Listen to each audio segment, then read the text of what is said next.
Hi అండి, welcome to my dream Newlands. ఈ site వచ్చేసి 14 acres అండి. మొత్తం ప్లెయిన్ ల్యాండ్.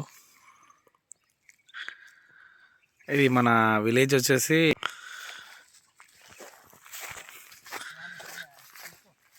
సలాక్పురం విలేజ్, మద్దూరు మండలం, డిస్టిక్ వచ్చేసి మన సిద్దిపేట డిస్టిక్లో ఉందండి. మంచి ప్లెయిన్ ల్యాండ్. మనకు ఫైనల్గా 21 లక్ష అంటున్నారు. ఎకరానికి 21 లక్ష.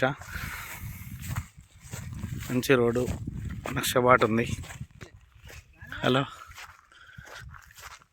ఇది మొత్తం ల్యాండ్ అండి. ఇది ల్యాండ్ అండి, 21 lakhs per acre. ఫైనల్ మంచిగా ఉంది. బిట్టు స్క్వేర్ ఉంది, సాప్ ఉంది, ఒకటే లెవెల్ ఉంది భూమి. అట్లా ఇది లక్ష బాట. ఇటు సైడ్ నుంచి ఇటు వెళ్తుంది. లక్ష బాటకు ఆనుకొని ఉంది. ఇది మొత్తం 14 ఎకరాలు, 21 lakhs అంటున్నారు. 20 లోపు రాదు, 20 ఫైనల్ అయితే వచ్చిన తెలిసి.